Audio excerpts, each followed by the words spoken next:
చప్పట్ల కోసం ఆహ్వానం. సన్నిధానం ఇక్కడ ఉంది. పరిశుద్ధాత్మ దేవుడే మరి ఈ యవనస్తుల సదస్సుకు అధ్యక్షత వహించి ఆత్మదేవుడే దగ్గరుండి ఆయన అధ్యక్షతలో మరి యవనస్తుల కూడికంత నడిపిస్తున్నందుకు ఆ దేవదేవునికి మహిమ ఘనత ప్రభావమును కలుగునుగాక. హల్లెలూయా. మంచిది ప్రియులారా, ఇంతవరకు మనం దేవుని సన్నిధిలో ఉండి మరి పాటల ద్వారా కానీ ఆరాధన ద్వారా కానీ దేవుని నామాన్ని మహిమపరచడానికి, ఆ త్రియేక దేవుణ్ణి ఘనపరచడానికి యవనస్తులైన మనందరికీ దేవుడు అనుగ్రహించిన కృపను బట్టి దేవుడికి మహిమ కలుగునుగాక. హల్లెలూయా. దేవుని సంకల్పం ప్రియులారా, దేవుని అనాది సంకల్పం. ఆ అనాది సంకల్పం బట్టే మరి యవనస్తుల కూడిక జరుగుతుంది. దేవుడే దగ్గరుండి నడిపిస్తున్నాడు. హల్లెలూయా. ప్రియులారా, మరి సమూహంలో నేరుగా దేవుడి వాక్యంలోకి వెళ్దాం. పరిశుద్ధ బైబిల్ గ్రంథంలో నుంచి మనం చూసుకున్నట్లయితే కొంత మనకి అసౌకర్యంగా ఉన్నా సహించుకుందాం ప్రియులారా. ఎందుకంటే అనుకూలంగా ఉన్నప్పుడు కాదు, ప్రతికూలంగా ఉన్నప్పుడు కూడా దేవుని మహిమపరచండి మనం. హల్లెలూయా. ప్రతికూలంగా ఉన్నప్పుడు కూడా యేసయ్యను ఆరాధించాలి. హల్లెలూయా. మరి ఈ సమయంలో దేవుని వాక్యంలో నుండి మొదటి కొరింథీయులకు రాసిన మొదటి పత్రిక ప్రియులారా 3వ అధ్యాయము 16వ వచనాన్ని మనం చూసుకున్నట్లయితే, మీరు దేవుని ఆలయమే ఉన్నారని దేవుని ఆత్మ మీలో నివసించుచున్నాడని మీరు ఎరగరా అన్నారు. చాలా చిన్న మాట ప్రార్థన చేసుకుందాం. మహాపరిశుద్ధుడు అని తండ్రి, మమ్మల్ని అతిమికిలిగా ప్రేమించిన వాడా, సమస్తమైన మహిమకు ఘనతకు అర్హుడా, పూజార్హుడా, ఆరాధనకు యోగ్యుడా, ఉన్నవాడా, అనువాడా, ఆమె ననువాడా, నమ్మకమైన సత్య సాక్షి, నీకు వందనాలు స్తుతులు చెల్లిస్తున్నాము తండ్రి. ప్రవ్వా, ఈ దినమును బట్టి గడియను బట్టి నీకు వందనాలు. ఈ స్థలములో ప్రవ్వా మీరు నిర్వహిస్తూ జరిగిస్తున్న యవనస్తుల సదస్సును బట్టి నీకు వందనాలు. అనేక మంది యవన బిడ్డలు ప్రవ్వా ఈ స్థలానికి నడిపించి నీ సన్నిధిలోకి నడిపించిన ఆయన, ఇదిగో నీ నామమును గొప్ప చేయడానికి, పాటల ద్వారా నీ ఉన్నతమైన నామాన్ని మహిమపరచడానికి మీరు ఇచ్చిన కృపను బట్టి నీకు వందనాలు స్తుతులు చెల్లిస్తున్నాము తండ్రి. ప్రభువా, ఇంతవరకు జరిగిన ఆరాధన కార్యక్రమాన్ని బట్టి నీకు వందనాలు. ఆరాధన ద్వారా మీరు మహిమ పొందారని నమ్ముచున్నాము తండ్రి. త్రియేక దేవుడా, ఇదిగో తండ్రి మా మధ్యలో మీరు నివసిస్తున్నందుకు వందనాలు. పరిశుద్ధాత్మ తండ్రి, నీ సన్నిధి మాతో వచ్చినందుకు వందనాలు. నాయన, నీ ఆత్మ సంచారము దేవ ఇక్కడ జరుగుతుంది ప్రభువా. మా మధ్యలో మీరున్నారు తండ్రి, మమ్మల్ని నడిపిస్తున్నారు, నీకు వందనాలు. ఎక్కడ 2-3 నీ పేరట కూడి ఉంటారు, అక్కడ నేను ఉంటానన్నావు ప్రభువా. నిశ్చయముగా దేవా, నీవు మా మధ్యలో ఉన్నావని మేము నమ్ముచు నేను స్తుతిస్తున్నాము తండ్రి, నీకు వందనాలు ప్రభువా. ఇదిగో వాక్య భాగములు వెలుచుండగా దయపాలించి మాతో మీరు మాట్లాడు నాయన. నిస్వరాన్ని వినే చెవులు, చూసే కన్నులు, గ్రహించే మనసులు మా అందరికీ దయచే నాయన. మీ దాసుని బలపరిచి అభిషేకించి నోటికి మాట్లాడించు నాయన. కూడి వచ్చిన బిడ్డలందరితో మాట్లాడు తండ్రి. అందరి హృదయములు ఎరిగిన దేవుడువు ప్రభువా. ఈ సమయంలో ప్రతి హృదయానికి కావలసిన నా ప్రభువా నీ మాటను, నీ సందేశాన్ని అందించు. అందరి కన్నులు తెరువు, అందరి మనోనేత్రములు తెరువు ప్రభువా. నాయన, సత్యమేంటో గ్రహించడానికి, వాక్య సారాంశమేంటో తెలుసుకోవడానికి, ఇదిగో సత్యవాక్యములో నడవడానికి సహాయం చేయి ప్రభువా. సత్యముల గురించి సాక్ష్యం ఇచ్చుటకు నేను పుట్టి తినన్నావు ప్రభువా. ఇదిగో సత్య సంబంధించిన ప్రతి వాడు నా మాట వినునన్నావు తండ్రి. ప్రభువా, నీ కనికరమును బట్టి అనేక మంది నీ బిడ్డలు ప్రభువా సత్యాన్ని తెలుసుకొని సత్యములకు వచ్చి సత్య సంబంధులుగా మారి నీ వారుగా జీవించుటకు సహాయం చేయమని ప్రభువా మీరే మహిమ పొందమని యేసు పరిశుద్ధ నామములో అడిగి ప్రార్థిస్తున్నాము తండ్రి. కొరింథీయులకు రాసిన ప్రియులారా, అపోస్తలుడైన పౌలు కొరింథీయులకు రాసిన మొదటి పత్రిక 3వ అధ్యాయము 16వ వచనాన్ని మరొకసారి మనం చూసుకున్నట్లయితే, అక్కడ అపోస్తలుడైన పౌలు అంటున్నాడు, మీరు దేవుని ఆలయమై ఉన్నారని, దేవుని ఆత్మ మీలో నివసించుచున్నాడని మీరు ఎరగరా అన్నాడు. గమనించాలి ప్రియులారా, మీరు ఎరగరా అంటున్నాడు. మీరు ఎరగరా అంటే అర్థం ఏంటి? మీకు తెలియదా అని అర్థం. ఏంటి మీకు తెలియదా అని అంటున్నాడు. ఆనాడు కొరింథీ సంఘము ఆ కొరింథీ సంఘములో ఉన్న విశ్వాసులు ఎంతవరకు ఆ విషయాన్ని ఎరిగారో తెలియదు, కానీ ఇప్పుడున్న క్రైస్తవ సమాజం మాత్రము ఈ విషయాన్ని తెలియదనే చెప్పాలి. చాలామందికి దేవుని ఆలయము మనమే, రక్షింపబడిన విశ్వాసులే దేవాలయము, మనమందరము దేవునికి ఆలయమై ఉన్నాము, మనమందరము దేవుడు నివసించే స్థలమై ఉన్నాము, దేవుని నివాస స్థలము, దేవుని పరిశుద్ధ స్థలము మనమే అన్న సంగతి చాలామందికి తెలియదు ప్రియులారా, చాలామందికి తెలియదు. పరిశుద్ధ బైబిల్ గ్రంథము చెప్తుంది ప్రియులారా, మనము సజీవ రాళ్ళ వలె ఆత్మ సంబంధమైన మందిరముగా కట్టబడుచున్నామని బైబిల్ చెప్తుంది. పేతురు రాసిన మొదటి పత్రిక 2వ అధ్యాయము 5వ వచనం 2వ మాట చదివితే, మీరును సజీవమైన రాళ్ళ వలె నుండి ఆత్మ సంబంధమైన మందిరముగా కట్టబడుచున్నారు అన్నాడు. ఏ మందిరం అండి ఇది చెప్పండి? ఆత్మ సంబంధమైన మందిరం కదా. ఈ ఆత్మ సంబంధమైన మందిరానికి ఏ రాళ్ళు ఉపయోగిస్తున్నాడు దేవుడు? సజీవ రాళ్ళట. ఈ సజీవ రాళ్ళు ఎవరు అంటే రక్షింపబడిన విశ్వాసులు. మీరును సజీవమైన రాళ్ళ వలె నుండి అన్నాడు. మీరంటే ఎవరండి? మీరంటే ఎవరు? రక్షింపబడిన విశ్వాసులు. ఈ రక్షింపబడిన విశ్వాసులే సజీవ రాళ్ళు లేక బ్రతుకున్న రాళ్ళు. ఈ బ్రతుకున్న రాళ్ళతో ఆత్మదేవుడు ఆత్మ సంబంధమైన మందిరాన్ని కడుతున్నాడు. హల్లెలూయా. ఈ ఆత్మ సంబంధమైన మందిరం ఎవరంటే మనమే, రక్షింపబడిన విశ్వాసమైన మనమే ఆత్మ సంబంధమైన మందిరము. దావీదు కుమారుడైన సొలొమోను ఉన్నాడు. ఈ సొలొమోను ఎంతమంది తెలుసు? చేతులెత్తండి. సొలొమోను ఎంతమంది తెలుసండి? దావీదు కుమారుడు కదండి. నీకేం కావాలని అడిగితే నాకు జ్ఞానము కావాలని అడిగాడు సొలొమోను మహాజ్ఞాని ప్రియులారా. ఈ సొలొమోను దావీదు కుమారుడు. వీళ్ళరా పాత నిబంధన కాలంలో సొలొమోను దేవుడికి మందిరం కట్టాడు. ఎవరు కట్టారండి? సొలొమోను కట్టాడు. వాస్తవానికి దావీదు ఆ మందిరాన్ని కట్టాలని అనుకున్నాడు, కానీ దేవుడు అన్నాడు, నువ్వు కట్టకూడదు, నీ కుమారుడు కడతాడు అని అన్నాడు దేవుడు. మరి దేవుడు సంకల్పించిన దాని ప్రకారంగా సొలొమోను మందిరం కడతాడు వీళ్ళారా. అయితే ఆ మందిరము భౌతిక మందిరం. ఆ మందిరానికి ఉపయోగించే రాళ్ళన్నీ నిర్జీవ రాళ్ళు అంటే ప్రాణము లేని రాళ్ళు. ప్రాణము లేని రాళ్ళుతో భౌతిక మందిరాన్ని సొలొమోను కట్టాడు. ప్రియులారా, వాస్తవంలోకి వెళ్తే మనము దేవుడు ఇశ్రాయేలు మధ్యలో నివసించాలని అనుకున్నాడు. ఐగుప్తు దేశములో నుంచి 430 సంవత్సరాలు బానిసత్తున్న ఇశ్రాయేల్ అందరినీ దేవుడు తన భుజబలము చేత గొర్రెపిల్ల రక్తము ద్వారా విమోచించి ఎర్ర సముద్రం గుండా నడిపించి, ప్రియులారా, సినాయి కొండ దగ్గరికి వచ్చేసరికి దేవుడు మోషేతో అంటాడు, నేను వారి మధ్యలో నివసించినట్లు వారు నాకు పరిశుద్ధ స్థలము నిర్మించాలని. నిర్గమాకాండము 25వ అధ్యాయము 8వ వచనము మనం చూస్తే అందులో ఉంటుంది, నేను వారిలో నివసించినట్లు వారు నాకు పరిశుద్ధ స్థలమును నిర్మించాలంటాడు. వారిలో నివసించాలి. ఎవరిలో నివసించాలి? ఆయన ప్రజలు అంటే ఎవరు? ఇశ్రాయేలు మధ్యలో దేవుడు నివాసం చేయడానికి దేవుడు ఒక పరిశుద్ధ స్థలాన్ని నిర్మించమన్నాడు. మోషేకు దేవుడు చూపించాడు కొండ మీద. ఆ కొండ మీద చూపించబడిన రూపం చొప్పున మోషే ప్రత్యక్ష గుడారాన్ని కట్టాడు. వీళ్ళారా, ఆ ప్రత్యక్ష గుడారము దావీదు కాలం వరకు ఉంది. దావీదు ఏమనుకున్నాడంటే, దేవుని మందసము కరుణాపీఠము తెరల చాటులో ఉంది, నేనైతే దేవదారుమ్రాన్లో ఉన్నాను, నా దేవునికి ఒక మందిరం కట్టాలి, దేవదారుమ్రాన్లతో మందిరం కట్టాలని దావీదు అనుకున్నాడు. అయితే దేవుడు అన్నాడు, నువ్వు కట్టకూడదు, నీ కుమారుడు కడతాడు, సొలొమోను కడతాడు అన్నాడు దేవుడు. ప్రియులారా, ఈ మాటలన్నీ మనకు అపోస్తలుల కార్యాలకు వెళ్తే మరి స్టెఫను భక్తుడు ఆత్మపూర్ణుడే చెప్తాడు. ప్రియులారా, సన్ హెండ్రెన్ అని సభ అన్నమాట, మహాసభ.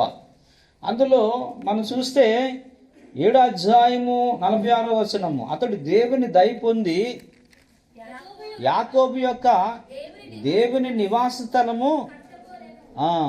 అయితే సొలొమోను ఆయన కొరకు మందిరము కట్టించును అంటున్నాడు ఇక్కడ స్టెఫన్. ప్రియులారా, దావీదు మందిరం కట్టాలని అనుకున్నాడు, కానీ దేవుడు అన్నాడు నువ్వు కట్టకూడదు, నీ కుమారుడు కడతాడని అన్నాడు. దావీదు బత్షెబకి పుట్టిన సొలొమోను దేవుని మందిరం కట్టాడు. హల్లెలూయా. ఏంటి ఆ మందిరము? భౌతిక మందిరం. ఆ మందిరానికి ఉపయోగించే రాళ్ళన్నీ నిర్జీవ రాళ్ళు, ప్రాణం లేని రాళ్ళు. ఈ ప్రాణం లేని రాళ్ళతో దావీదు కుమారుడైన సొలొమోను దేవునికి నివసించే స్థలముగా ఒక పరిశుద్ధ స్థలాన్ని, ఒక మందిరాన్ని కట్టాడు. ప్రియులారా, చదవండమ్మ దయచేసి. నేను వారిలో నివసించినట్లు వారు నాకు పరిశుద్ధ స్థలమును, అది దేవుడు చెప్తున్నాడు. ప్రియులారా, కాబట్టి దేవుడు సూచించిన ప్రకారం మోసే దేవునికి ప్రత్యక్ష గుడారాన్ని కట్టాడు. ఏంటంటే అది ప్రత్యక్ష గుడారం అంటారు దాన్ని. తెరలతో కట్టాడు అన్నమాట. దానికి ఆవరణం ఉంటుంది, పరిశుద్ధ స్థలం ఉంటుంది, అతి పరిశుద్ధ స్థలం ఉంటుంది. ఆవరణములో బలిపీఠం ఉంటుంది, గంగాళం ఉంటుంది. పరిశుద్ధ స్థలములో దీపవృక్షం ఉంటుంది, సన్నిధి రొట్టెల బల్ల ఉంటుంది. మధ్యలో అడ్డుతెర ఉంటుంది. అడ్డుతెర లోపల ధూపవేదిక ఉంటుంది, మందస్సం ఉంటుంది. మందస్సు మీద కరుణాపీఠం ఉంటుంది, కెరూబులు. అక్కడ దేవుడు మేఘంలో కనిపిస్తాడు. ఇది ప్రత్యక్ష గుడారం, దేవుడు నివసించే స్థలము, పరిశుద్ధ స్థలము. హల్లెలూయా. ఇదే మందిరము. ఈ మందిరాన్ని మోసే వీళ్ళ తెరలతో కట్టాడు. అది దావీదు కాలం వరకు ఉంది. అయితే దావీదు ఎప్పుడైతే ఇశ్రాయేలు మీద రాజు అయ్యాడో, గద్దెనెక్కాడో, వెంటనే వీళ్ళ దావీదు నాతాను ప్రవక్తను పిలిపించి, నేనైతే దేవదారు రాళ్ళతో కట్టిన నగరంలో నివసిస్తున్నాను, నా దేవుని మందసము ఒక తెరల చాటులో ఉంది, అలా ఉండకూడదు, దేవుని కొరకు నేను ఒక మందిరము కట్టాలి, దేవదారు రాళ్ళతో మందిరము కట్టాలని అనుకున్నాడు దావీదు మహారాజు. నాతాను ప్రవక్త అన్నాడు, బేస్ మంచిది, నీ ఆలోచన ప్రకారమే చేయమంటాడు. అయితే దేవుడు అంటాడు, అలా అతను కట్టకూడదు, దావీదు కట్టకూడదు. ఎందుకంటే దావీదు అనేక యుద్ధాలు చేసి అతని చేతులు రక్తసిక్తమై ఉన్నాయి కనుక అతడు కట్టకూడదు. వృత్తాంతాల గ్రంథం 22వ అధ్యాయము 7వ వచనం చదువుదాం. మరియు దావీదు సొలొమోనుతో ఇట్లనెను, నా కుమారుడా, నేను నా దేవుడైన యెహోవా నామ ఘనత కొరకు ఒక మందిరము కట్టించవలనని నా హృదయమందు నిశ్చయము చేసుకొని ఉండగా యెహోవా వాక్కు నాకు ప్రత్యక్షమై ఇలాగ సెలవిచ్చెను, నీకు విస్తారముగా రక్తము ఒలికించి గొప్ప యుద్ధములు జరిగించిన వాడు, నీవు నా నామమునకు మందిరమును కట్టించకూడదు. చదువమ్మా. నా సన్నిధిని నీవు విస్తారముగా రక్తము నేల మీదకి ఓర్చితివి, నీకు పుట్టబో ఒక కుమారుడు సమాధానకర్తగా ఉండును, చుట్టూ ఉండు అతని శత్రువులందరినీ నేను తోలివేసి అతనికి సమాధానము కలుగు చేతును. అందువలన అతనికి సొలొమోను అనే పేరు పెట్టబడును. అతని దినములలో ఇశ్రాయేలుకు సమాధానమును విశ్రాంతియు దయచేదును. 10వ వచనం. అతడు నా నామమునకు ఒక మందిరమును, దేవుడికి మహిమ కలుగునుగాక. దావీదు అనుకున్నాడు, దేవుడికి ఒక మందిరం నేను కట్టాలనుకున్నాడు. అయితే దేవుడు అంటున్నాడు, నువ్వు కట్టకూడదు అంటున్నాడు. ఎందుకు కట్టకూడదంటే దావీదు అనేక యుద్ధాలు చేసి అనేక మందిని చంపినవాడు కదా. అతని చేతుల రక్తము, అతని చేతులు గుండా రక్తము భూమి మీద నేల మీదకు ఓర్చబడింది. అతని చేతులు రక్తసిక్తమై ఉండవు కనుక ఆ రక్తసిక్తమైన ఆ చేతులతో నాకు మందిరము నువ్వు కట్టకూడదు, కానీ నీ కుమారుడు ఆయన సొలొమోను నాకు మందిరం కడతాడు అన్నాడు దేవుడు. మరి దేవుడు నిశ్చయించిన ప్రకారంగానే సొలొమోను దేవునికి మందిరం కట్టాడు. హల్లెలూయా. అయితే సొలొమోను దేవుడికి మందిరం కట్టాడు కదా. ఆ మందిరము దేవునికి నివాస స్థలము కదండి, దేవునికి పరిశుద్ధ స్థలము కదా. మరి దేవుడే కదా మందిరం కట్టమన్నాడు. ఆ కట్టమన్న దేవుడు ఏమంటాడంటే, యెషయా గ్రంథం 66వ అధ్యాయం 1వ వచనం చూడండి.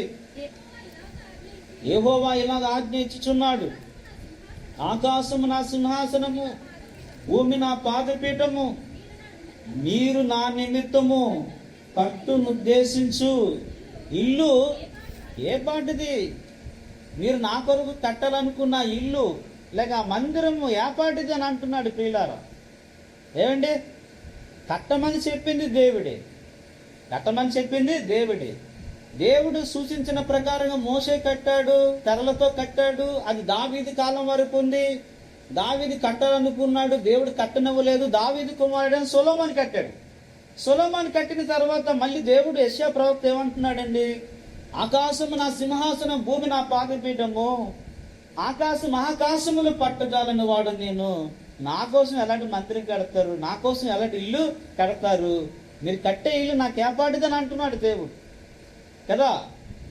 ఇల్లు కట్టమని చెప్పింది ఆయనే, మందిరం కట్టమనేది ఆయనే. మళ్ళీ అంటాడు మీరు కట్టే ఇల్లు ఏపాటిదని అన్నవాడు ఆయనే. ఎందుకు ఇలా దేవుడు ఇలా మాట్లాడుతున్నాడు అంటే అర్థము, సొలొమోను కట్టిన మందిరం అది భౌతిక మందిరం. సొలొమోను కట్టిన మందిరములో ఉన్న రాళ్ళన్నీ నిర్జీవరాళ్ళు. నిర్జీవరాళ్ళు అంటే ప్రాణము లేని రాళ్ళు.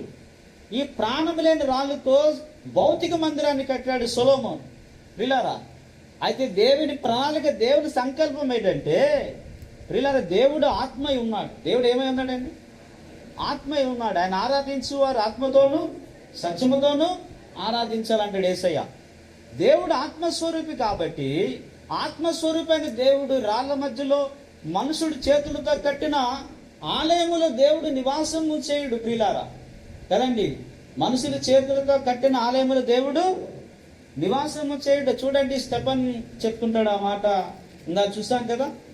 ఏంటి, అపోస్తుల కార్యములు 7వ అధ్యాయము 50 వచనం, 47, 50.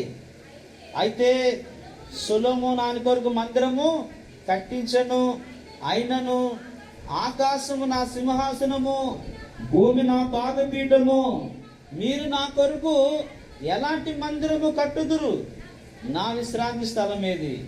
ఇవన్నీ నా హస్తకృతములు కావా అని ప్రభువు చెప్పుచున్నాడు అని ప్రవక్త అంటే యెషయా ప్రవక్త పలికిన ప్రకారముగా చూడండి, సర్వోన్నతుడు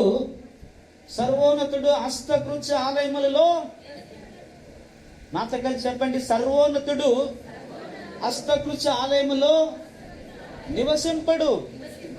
హస్తకృత్య ఆలయములు అంటే ఏంటండి? చేతులతో కట్టిన మందిరములు దేవుడి నివాసము చెయ్యడు. మరి ఎందుకు కట్టమన్నాడు దేవుడు అంటే, అది ఆత్మ సంబంధమైన మందిరమునకు సూచనగా ఉండడానికి కదండి. సజీవమైన రాళ్లతో కట్టబడుతున్న ఆత్మ సంబంధమైన మందిరానికి సూచనగా ఉండడానికి, పోలికగా ఉండడానికి దేవుడు పాత నిబంధన కాలంలో ఆ మందిరం కట్టమన్నాడు. వీళ్ళరా, అసలైన మందిరము ఎవరంటే యేసు రక్తము చేత కడగబడి విమోచింపబడి రక్షింపబడిన విశ్వాసులే దేవుని మందిరము. హల్లెలూయా. అదే 1 కొరింథీ 3:16 అంటున్నాడు, మీరు దేవుని ఆలయమై ఉన్నారని, దేవుని ఆత్మ మీలో నివసించుచున్నాడని మీరు ఎరగరా అన్నాడు ప్రియులారా. దేవాలయం ఎవరండి? దేవుని ఆలయం ఎవరండి? ఎవరు చెప్పండి? మనమే దేవాలయం. తిమోతికి రాసిన 1వ పత్రిక 3వ అధ్యాయం 15వ వచనం చూడండి, దేవుని మందిరములో అనగా జీవము గల దేవుని సంఘములో అన్నాడు ప్రియులారా. దేవుని మందిరములో అనగా, మళ్ళీ చూడండి, దేవుని మందిరములో అనగా జీవము గల దేవుని, అంటే దేవుని మందిరం అంటే ఏంటండి? జీవము గల దేవుని సంఘము. మందిరం అనగా సంఘము. హల్లెలూయా. సంఘం అనగా రక్షణ పొందిన విశ్వాసులే. ఆమేన్. హల్లెలూయా. సిమెంట్ గోడలతో కట్టినది ఏది మందిరము కాదండి. ఇప్పుడు మనం వెళ్తున్నాము కదా, దానిని మందిరం అనకూడదు. మందిరం అంటే మనమే మందిరము. దానిని ఏమనాలంటే ప్రార్థనా స్థలం అంటారు అన్నమాట. ఏమంటే అది ప్రార్థనా స్థలం, మనం కూడుకునే ప్రార్థనా స్థలం. అది మందిరము కాదు, అది గుడి కాదు. గుడి అంటే మనమే. ఏమండి, పౌలు చెప్తున్నాడు కదా, మీరు దేవుని ఆలయమే ఉన్నారని, దేవుని ఆత్మ మీలో నివసించుచున్నాడని మీరు ఎరగరా అంటున్నాడు అన్నమాట. ఏంటి, నేను ఆలస్యం చేసిన ఎడల అనగా దేవుని మందిరములో అనగా సంఘములు అంటున్నాడు పౌలు. ఏంటి, తిమోతికి 1వ పత్రిక 3:15. ఏమంటే అలాగే పేతురు రాసిన 1వ పత్రిక 2వ అధ్యాయము 5వ వచనము యేసు క్రీస్తు ద్వారా దేవునికి అనుకూలమైన ఆత్మ సంబంధమైన బలులర్పించుటకు మీరును సజీవమైన రాళ్ళ వలె నుండి ఆత్మ సంబంధమైన మందిరముగా దేవుడికి మహిమ కలుగునుగాక. హల్లెలూయా. మీరును సజీవమైన రాళ్ళ వలె ఉండి అన్నాడు. మీరు అంటే ఎవరంటే మనమేనా? రక్షింపబడిన విశ్వాసులేనా? ఏంటి? యేసు రక్తములో కడగబడి మారు మనసు నిమిత్తము ఏంటి నీటిలో బాప్తిసం తీసుకున్న ప్రతి ఒక్కరు కూడా రక్షణ పొందిన వాళ్ళే. హల్లెలూయా.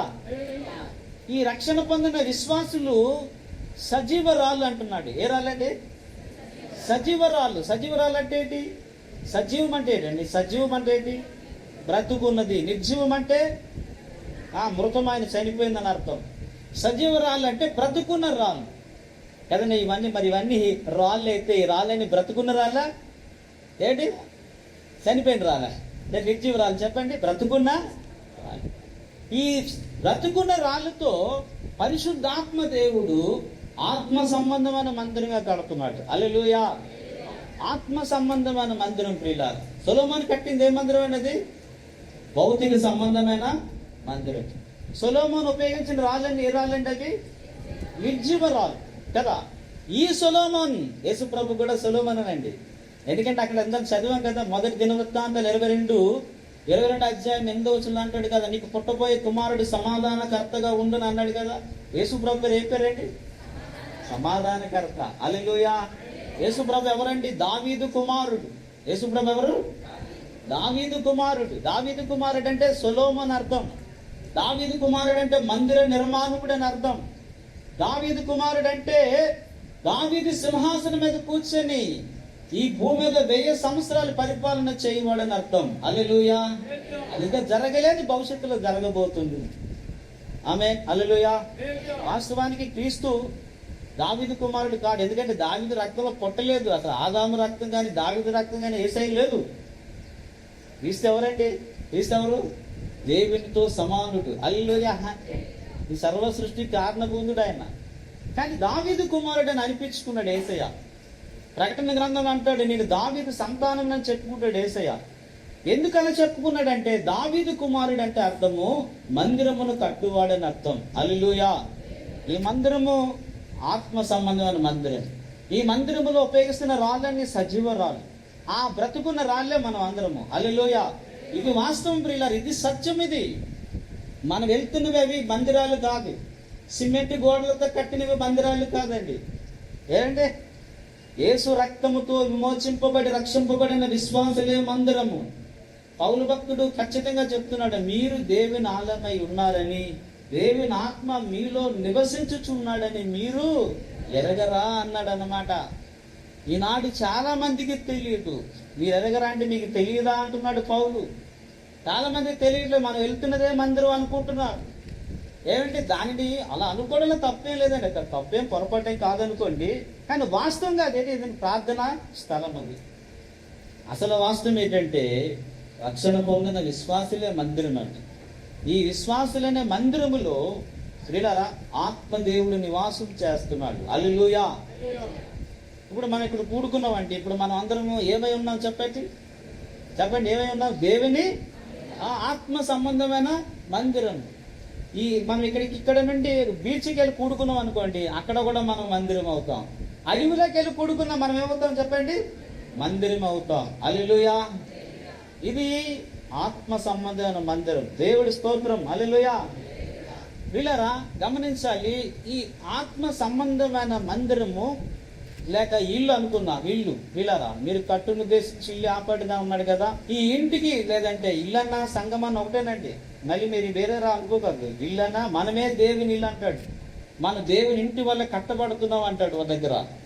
ఏమండి సంఘం అనే మాటకు నిర్వచనాలు ఎన్నో ఉన్నాయి. సంఘం అంటే శరీరం, సంఘం అంటే ఇల్లు, సంఘం అంటే మందిరము, సంఘం అంటే దేవుని వ్యవసాయం, సంఘం అంటే యెరూషలేము పట్టణము, సంఘం అంటే గొర్రె పిల్ల, ఏమండి పెండ్లి కుమార్తె, ఏంటి సంఘం అంటే యెరూషలేము. ఇలా చాలా ఉన్నాయండి.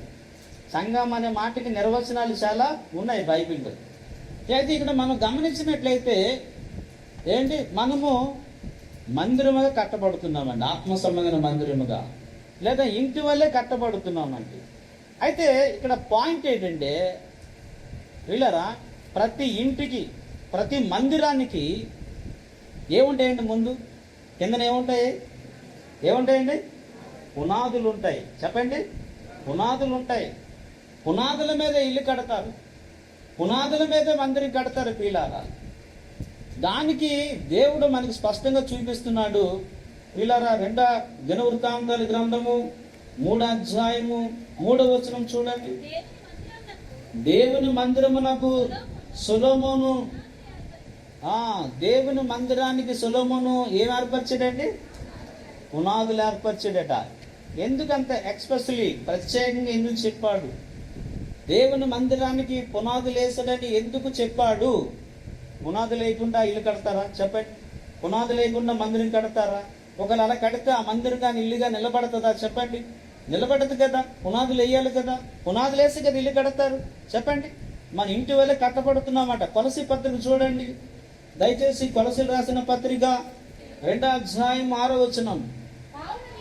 కావున మీరు ప్రభువైన క్రీస్తు యేసును అంగీకరించిన విధముగా ఆయన యందు వేరు పారిన వారే ఇంటి వల్లే కట్టబడుచు అన్నాడు. ఎలా కట్టబడుతున్నాం అండి?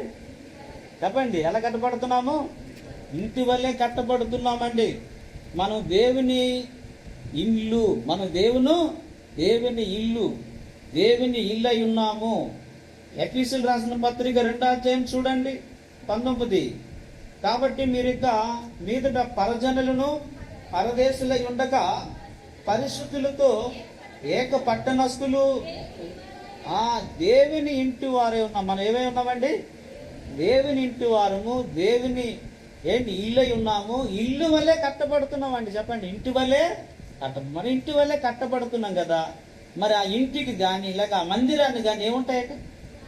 పునాదులు ఉంటాయి కదా. సొలొమోను మందిరానికి ఏం ఏర్పరిచాడు? పునాదులు వేసాడు కదా. పునాదులు వేసే మందిరం కట్టాడు కదా. పిల్లారా, అది భౌతిక మందిరము కదా. ఇప్పుడు యేసు ప్రభు కట్టిన మందిరం అదే మందిరము, ఆత్మ సంబంధమైన మందిరము. మరి ఆత్మ సంబంధమైన మందిరానికి కూడా ఏముంటాయి? చెప్పండి, పునాదులు ఉండాలి కదా. మరి పునాదుల మీద మనం కట్టబడుతున్నాం అంటున్నాడు. ఎఫెసీయులకు రాసిన పత్రిక చూడండి 2వ అధ్యాయం 20వ వచనము. క్రీస్తు యేసే ముఖ్యమైన మూలరాయి ఉండగా అపోస్తలులను ప్రవక్తలు వేసిన పునాది మీద మీరు కట్టబడి ఉన్నారు. హల్లెలూయా. అపోస్తలులు ప్రవక్తలు వేసిన పునాదుల మీద కట్టబడుతున్నామంటే మనము దేవుని ఇంటి వల్లే, దేవుని మందిరం వల్లే కట్టబడుతున్నామండి. హల్లెలూయా. నీ వాక్య సారాంశమే సత్యం అని చెప్తుంది బైబిల్. యేసు ప్రభు వారు పరిశీలన ఉద్దేశించి ఏమన్నాడు తెలుసా? కనికరమైన కోరుచున్నాను గాని బలిని కోరును అని వాక్య భావం ఏంటో నేర్చుకోమన్నాడు. వాక్యము తెలియడం కాదు, వాక్య భావం మనకు తెలియాలి. వాక్య భావమే సత్యం. హల్లెలూయా. 119వ కీర్తన 160 చూడండి. నీ వాక్య సారాంశము. ఆమేన్. హల్లెలూయా. మరి ఇంతవరకు ఇదే బోధ, ఇదే సంఘం ఇలాగే ఉంటుంది, ఇదే పరిచర్య మనం అనుకుంటున్నాం ప్రియులారా కదండి. కానీ వాక్య సారాంశం మనకు తెలియలేదు. వాక్య సారాంశం మనం తెలుసుకోవాలి. నువ్వే కూడా అని బైబిల్ చెప్తుంది. ఇక్కడ దేవుడు ఇక్కడ అందరిని రప్పించాడు ఇక్కడికి. హల్లెలూయా. సత్యవాక్యం వినిపించాలి. ఇక్కడ అందరూ సత్యవాక్యంలో తెలుసుకోవాలని దేవుని సంకల్పమై ఉన్నది. హల్లెలూయా. ఏంటి, మీరందరూ దేవుని చేత ప్రేమించబడిన వారు, దేవుని ఏర్పాటులో ఉన్నవారు, దేవుని అనాది సంకల్పంలో ఉన్నారు. మీరందరూ కూడా గట్టిగా హల్లెలూయా చెప్పండి. హల్లెలూయా. అందుకే మీరు సత్యవాక్యం దగ్గరికి వచ్చారన్నమాట. ఈ సత్యవాక్యం చేత మీరు కట్టబడాలి. ఎందుకంటే సత్యం మమ్మల్ని స్వతంత్రులుగా చేయను అన్నాడు యేసయ్య. హల్లెలూయా. సత్యం మమ్మల్ని ఏం చేయను చెప్పండి? స్వతంత్రులుగా చేస్తుంది అన్నమాట. కాబట్టి గుడి అంటే సిమెంట్ గోడతో కట్టింది కాదండి. పౌలు అంటున్నాడు మీరు దేవుని ఆలయమే ఉన్నారని, దేవుని ఆత్మ మీలో నివసించుచున్నాడని. మీరు సజీవ రాళ్ళ వెళ్ళి ఆత్మ సంబంధాన్ని మందిరంగా మనం కట్టబడుతున్నాం ప్రియులారా. ఈ మందిరానికి ప్రియులారా ఏమున్నాయండి? పునాదులు ఉన్నాయి. ఈ పునాదుల మీద మనము కట్టబడుతున్నాం. ఈ పునాదులు ఎవరు వేశారంటే అపోస్తలులు ప్రవక్తలు వేశారు. హల్లెలూయా. ఈ అపోస్తలులు ప్రవక్తలు వేసిన పునాదుల మీద మనము కట్టబడుతూ ఉన్నాం ప్రియులారా. హల్లెలూయా.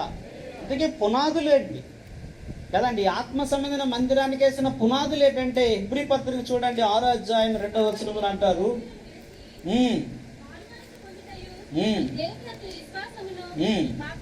బాప్తిస్మమును గూర్చిన బోధయు, హస్త నిక్షేపణము, మృతుల పునరుద్ధానము, నిత్యమైన తీర్పు అని పునాది. ఆమేన్. హల్లెలూయా. ఏంటి మారు మనసు మొట్టమొదటిది ఏంటండి? మొట్టమొదటిది ఏంటి చూడండి, అక్కడ చూడండి, బైబిల్ చూడండి. మీరు దయచేసి ఏంటి నేను చెప్తున్న మాటలు బైబిల్లో ఉంటే నమ్మండి, బైబిల్లో లేవనుకోండి నమ్మకండి.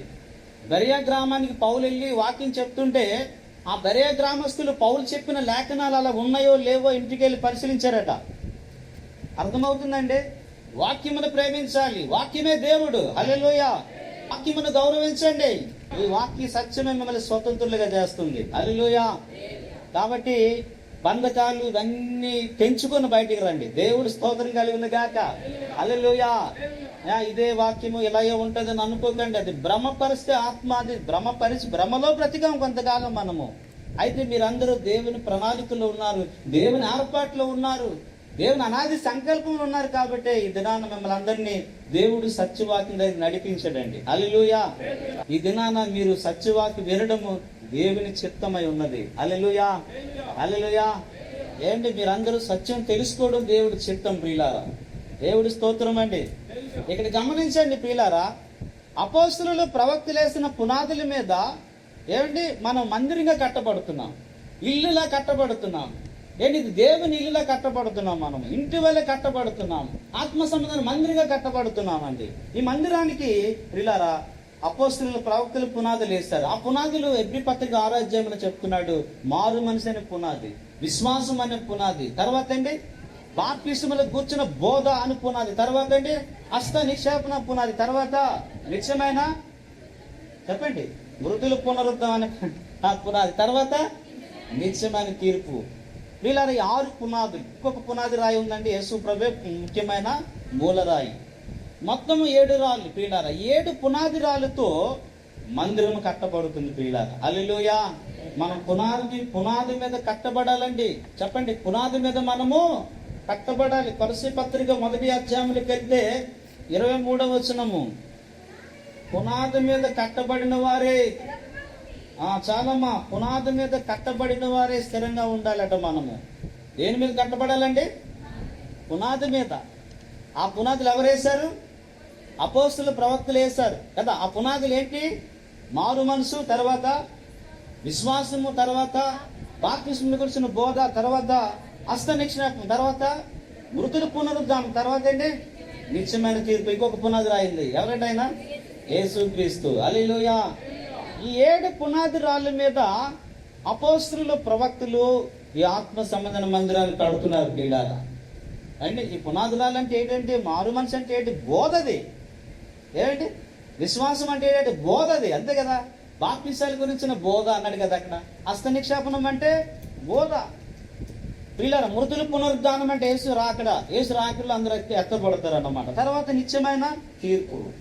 ప్రియులారా, ఈ బోధల మీద మనం కట్టబడాలి కదండి. ఈ బోధలు పునాది రాళ్ళు, ఈ పునాది రాళ్ళ మీద మందిరము కట్టాలి. నేను ఒక మాట అడుగుతానండి, మనము రాళ్ళు, ఇటుకలో రాళ్ళు, సిమెంటు, రైట్, ఇంకేమంటే ఐరన్ వాడతారు కదా, ఐరన్ ఇవన్నీ మెటీరియల్ వేసి ఇల్లు కట్టాను రండి అని చూపిస్తే వచ్చే వాళ్ళందరూ చూసి రాళ్ళు సిమెంట్ అన్ని చూసి ఏమంటారు తెలుసా అండి? ఇది ఇల్లేటండి బాబు. ఇల్లు అంటే ఏం చేయాలి చెప్పండి? ఇల్లు అంటే ముందు ఏం చేస్తారు? పునాదులు వేస్తారు. పునాదులు వేసిన తర్వాత ఏం చేస్తారు? రాయి మీద రాయి, ఇటుక మీద ఇటుకేసి కడతారు. ఇల్లు కట్టాలంటే, మందిరం కట్టాలంటే ఆ మందిరానికి సొలొమోను ఏం చేశాడు చెప్పండి? పునాదులు వేశాడు. మరి వేస్తున్నారా మనం? ఆ పునాదులు తెలుసా? మారు మనసు అంటే ఏంటో తెలుసా? మారు మనసు 2 ఉన్నాయి. ఏంటి? జీవార్థమైన మారు మనసు, రక్షణార్థమైన అన్ని జనులు పొందే మారు మనసు అది జీవార్థమైన మారు మనసు. విశ్వాసం పొందే మారు మనసు అది రక్షణార్థమైన మారు మనసు. బాప్తిసాలు 2 ఉన్నాయి. నీటి బాప్తిసం ఉంటుంది, తర్వాత ఆత్మ బాప్తిసం ఉంటుంది. ఏంటి? బాప్తిసాలు 2 ఉన్నాయి, మారు మనసులు 2 ఉన్నాయి, విశ్వాసం అనేది ఒకటి ఉంది. ఏంటి? ఇలాగా హస్త నిక్షేపణం, చేతి నుంచి ప్రార్థన చేయట. చేతులుంచి ప్రార్థన చేసినప్పుడు పరిశుద్ధాత్మ వాళ్ళ మీదకి వచ్చాడు, వారు అన్య భాషలో మాట్లాడారు. హల్లెలూయా. మరి ఈ బోధలని తెలియాలి కదా, ఈ బోధల మీద మిమ్మల్ని కట్టాలి కదా. నేనైతే నా సంఘాన్ని బోధల మీద కడుతున్నానని దేవుని సన్నిధిలో చెప్తున్నాను ప్రియులారా. హల్లెలూయా. సత్య సంస్థాపక సహవాసం ఉన్న వాళ్ళందరూ కూడా ఈ బోధలు వింటున్నారు కూడా, వినిపిస్తున్నాను కూడా. హల్లెలూయా ప్రియులారా. అలాగే అందరూ కట్టాలని నా బాధ అండి. దేవుని సంకల్పం చొప్పున సేవ జరగాలి ఇప్పుడు, కానీ అలా జరగటం లేదు. దేవుని సంకల్పం చొప్పున జరగట్లేదు. అపోస్తలుల కార్యాలు 20వ అధ్యాయం చూడండి, 27వ వచనం మీరు దయచేసి చదవండి. అపోస్తలుల కార్యాలు 20వ అధ్యాయం 27వ వచనము. దేవుని సంకల్పం అంతయు మీకు తెలపకుండా నేనేమీ దాచుకోలేదు అన్నాడు ప్రియులారా. కదండి, ఎవరితో అంటున్నాడు పౌలు చెప్పండి. 20వ అధ్యాయం 17వ వచనం చూడండి. అతడు మిలేతు నుండి ఎఫెసునకు వర్తమానం పంపి సంఘ పెద్దలను పిలిపించి వారు తన యొద్దకు వచ్చినప్పుడు వారితో ఇట్లా నేను ఇలా చెప్పుకొస్తున్నాడు పిల్లలు. ఎవరిని పిలిపించాడండి పౌలు? సంఘ పెద్దలు. సంఘ పెద్దలు అంటే ఎవరు? 28వ వచనము. దేవుడు తన స్వరక్తం నుంచి సంపాదించిన సంఘమును తాయిటుకు పరిశుద్ధాత్మ మిమ్మను దేని యందు అధ్యక్షులుగా ఉంచునో ఆ యావత్తు మందను గురించి మీ మట్టుకు మిమ్మల్ని గురించి దేవుడు రక్తమిచ్చుకున్న సంఘాన్ని కాయిటుగా అంటున్నాడు. కాసేవాళ్ళంటే ఎవరండి? కాపురులు కదా. ఈ కాపురులు మళ్ళీ ఏమంటున్నాడు? అధ్యక్షులుగా నియమించాడట. ప్రియులారా, పెద్దలన్నా కాపురులన్నా అధ్యక్షులన్నా ఏంటి, మీ పై నాయకులన్నా వీళ్ళందరూ ఒకలేనండి. అవునా? ఈ సంఘ నాయకులు పిలిపించి సేవకులను పిలిపించి పౌలు అంటున్నాడు దేవుని సంకల్పం అంతా మీకు తెలుపని అంటున్నాడు. హల్లెలూయా. అంటే సేవకులకి ఏం తెలియాలి చెప్పండి? సేవకులకి ఏం తెలియాలి? దేవుని సంకల్పం అంతా తెలియాలి కదా. మరి దేవుని సంకల్పం చొప్పున సేవ జరగాలి కదా. దయచేసి చూడండి, అపోస్తలుల కార్యాలు 13వ అధ్యాయము 36వ వచనం. దావీదు దేవుని సంకల్పం అంతయు దేవుని సంకల్పం చొప్పున తన తరము వారికి సేవ చేసి నిద్రించాడట, చనిపోయాడు అన్నమాట. ఏంటి? దావీదు తన తరము వారికి దేవుని సంకల్పం చొప్పున సేవ చేశాడు. హల్లెలూయా కదండి. దేవుని సంకల్పం చొప్పున సేవ జరగాలండి. తెలియడానికే పౌలు మిలేతు నుండి వర్తమానం పంపి సంఘ పెద్దలతో అంటున్నాడు దేవుని సంకల్పం అంతా నీకు కలపకుండా నేనేమి రాసిపోయాను. వీళ్ళ దేవుని సంకల్పము చెప్తున్నాను. ఇప్పుడు మీకు ఏం చెప్తున్నానండి? దేవుని సంకల్పం గురించి చెప్తున్నాను. వీళ్ళ సంఘం అంటే దేవాలయం, సంఘం అంటే దేవుని ఇల్లు. ఈ ఇల్లు పునాదుల మీద కట్టబడాలి. ఈ పునాదులు అపోస్తలులు ప్రవక్తలు వేసిన బోధలు, వారు బోధించిన బోధలు. అసలు మందిరం అంటే మనమేనండి. హల్లెలూయా. సజీవరాళ్ళు, మనము సజీవరాళ్ళతో ఆత్మ సంబంధాన్ని మందిరంగా కట్టబడుతున్నాము. ఈ మందిరానికి ఏముండాలి చెప్పండి? పునాదులు ఉండాలి. పునాదులు అంటే బోధలు. హల్లెలూయా. అపోస్తలులు ప్రవక్తలు బోధించిన బోధలు ఇవి. సొలొమోను మందిరం కట్టిన తర్వాత మేఘం నిండుకుందట మందిరం మీద. హల్లెలూయా. యెహోవా తేజస్సుతో నిండుకుంది ప్రియులారా. ఆమేన్. హల్లెలూయా. యాజకులు సేవ చేయడం నిలవలేక బయటకు వచ్చేసారు. మేఘము కమ్ముకుందట ఆ మందిరాన్ని. ఈ మందిరానికి మేఘము కమ్ముకోవాలి. పరిశుద్ధాత్మని మేఘం కమ్ముకోవాలంటే ఈ మందిరానికి ముందు పునాదులు ఉండాలి, ఫౌండేషన్స్ ఉండాలి. ఆ పునాదుల మీద మనం కట్టబడాలి. కట్టబడినప్పుడే పరిశుద్ధాత్మని మేఘం మన మీదకి వస్తుంది. హల్లెలూయా. ఇది వాస్తవం ప్రియులారా, ఇది సత్యం ప్రియులారా. ఏమండి? ఇది సత్యవాక్యం అండి. నీవే దేవుని ఆలయం తెలుసండి. ఇండివిజువల్ గా నీ దేహం దేవుని ఆలయం ఉన్నదని మీరు మీ దేహం అంట దేవుని వల్ల మీకు అనుగ్రహింపబడి మీలో ఉన్న పరిశుద్ధాత్మకు ఆలయం ఉన్నదని మీరు, హృదయం ఆలయం కాదండి, దేహం ఆలయం. ఈ దేహమే నీ కళ్ళు, నీ చెవులు, నీ చేతులు, ఇవన్నీ దేవాలయము. ఆ దేవాలయం అంటే పరిశుద్ధ స్థలము. నీ కళ్ళు పవిత్రంగా ఉండాలి, నీ చెవులు పవిత్రంగా ఉండాలి, నీ నాలుక పవిత్రంగా ఉండాలి కదండి. జోకులు వేసుకోవడం, ఎటకారాలు, సరసోక్తులు ఇలాంటివి చేస్తే అది మన దేవాలయం అవుతుంది. అసభ్యకరమైన చూస్తే మన దేవాలయము కదా కదండి. అవును కదా. చెడు వ్యసనాలు తాగి ఇలా చేస్తే మన దేవాలయాన్ని ఏం చేస్తున్నామండి? దేవాలయాన్ని, మన దేహం అనే దేవాలయాన్ని ఏం చేస్తున్నాం? మనము పాడు చేస్తున్నాం కదా. ఎవడైనా దేవాలయాన్ని పాడు చేస్తే దేవుడు ఏం చేస్తాడు? వాడిని పాడు చేస్తాడని ఉంది కదా. కాబట్టి ప్రియులారా, నీ దేహము దేవుని ఆలయం అని మనం గ్రహించాలి. మొదటి కొరింథీ చూడండి 6వ అధ్యాయము 19వ వచనం చూడండి. నీ దేహము దేవుని వలన మీకు అనుగ్రహింపబడి మీలోనున్న పరిశుద్ధాత్మకు ఆలయం ఉన్నదని మళ్ళీ మీరు ఎరగరా అంటున్నాడు ఇక్కడ. ఎందుకంటే చాలా మంది హృదయమే ఆలయం అనుకుంటున్నారు. హృదయము కాదండి. హృదయం అనేది గర్భగుడి, అది దేవుని సింహాసనం. కానీ కాళ్ళు చేతులు ఇవన్నీ కూడా ఏంటంటే దేవుని ఆలయం. హల్లెలూయా. ఈ ఆలయముతో దేవుని మహింపరచాలి. హల్లెలూయా. అంటే నీ దేహముతో ఆత్మతో కదండి హృదయముతో దేవుని మహింపరచాలి. దేవుడు స్తోత్రం కలిగింది గాక. యవన కాలంలో ప్రియులారా పరిశుద్ధ అలంకృతులై మంచు వలె అరుణోదయ గర్భము నుండి వస్తారట. హల్లెలూయా. అరుణోదయం అంటే తూర్పు, సూర్యోదయం అన్నమాట. సూర్యోదయం అంటే తూర్పు దిక్కు. తూర్పు దిక్కు అంటే ఇదే. ఈ తూర్పు దిక్కు నుండే యవనస్తులు బయలుదేరారు ఈ రోజు నుండి. హల్లెలూయా. మీరందరూ వీళ్ళారా దేవుని అంటే యవనస్తులలో శ్రేష్ఠులు మీరందరూ కూడా. దేవుడు మహిమ కలుగును గాక. ఈ సత్యవాక్యములో మీరు ప్రతిష్ఠ చేయబడండి. సత్యానికి స్తంభాలుగా మారండి. సత్యమునకు మీరు సాక్ష్యం ఇచ్చేవారుగా ఉండాలి. అది దేవుని సంకల్పం ప్రియులారా. హల్లెలూయా. సత్యం ఎరగిన వారు కాదండి, సత్యం ఎరిగిన వారుగా మనం బ్రతకాలి. ఎందుకంటే సత్యమే మళ్ళీ ఏం చేసిన అంటున్నాడు యేసయ్య. సత్యమే మళ్ళీ ఏం చేస్తుంది? స్వతంత్రులుగా చేస్తుంది ప్రియులారా.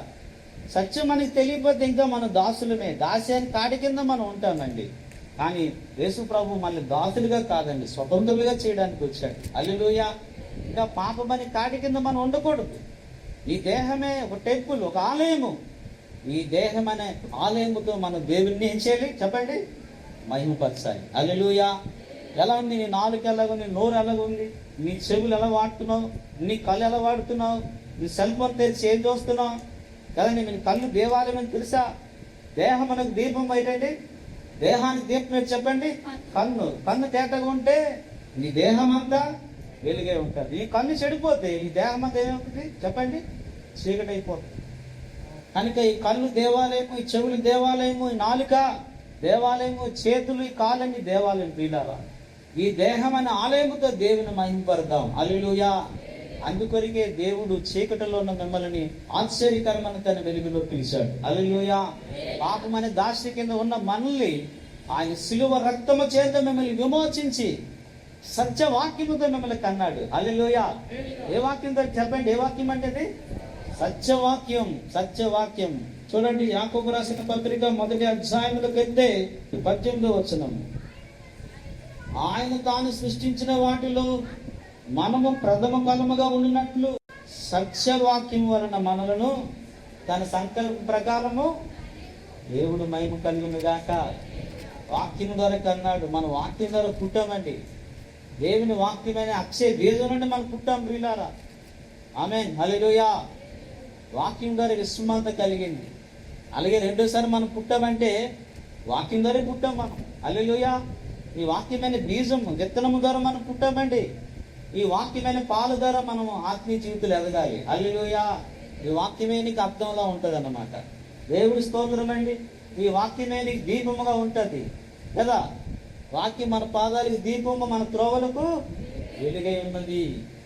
వాక్యము మన హృదయం చూపిస్తుంది. హృదయంలో లోపాలన్నీ చూపిస్తుంది. దాన్ని చూడడానికి, దిద్దుకోవడానికి వాక్యం మన పనికొస్తుంది. హల్లెలూయా. వాక్యము సుత్తు వంటిది అన్నాడు కదా. బండబారిన హృదయాలను పగలగొడుతుంది వాక్యం. వాక్యము అగ్ని వంటిది అన్నాడు. మనలో ఉన్న చెత్తనంతా ఏం చేస్తుంది? కాల్చి వేస్తుంది. హల్లెలూయా. వాక్యము పాల వంటిది ప్రియులారా, బలవర్ధకమైనది. ఆత్మీయ జీవితంలో మళ్ళీ ఎదిగింపజేస్తుంది వాక్యము. హల్లెలూయా. ఈ వాక్యము ద్వారా మనము సంపూర్ణ శక్తిని అందుతాం ప్రియులారా. ఈ వాక్యము ద్వారా మనం సంపూర్ణంగా మారుతాము. వాక్యం మళ్ళీ ఆదరిస్తుంది, ధైర్యపరుస్తుంది, మళ్ళీ బలపరుస్తుంది. ఏంటో మనకి నిరీక్షణ కలుగు చేస్తుంది వాక్యము. వాక్యము ద్వారా మనకి జ్ఞానము కలుగుతుంది ప్రియులారా.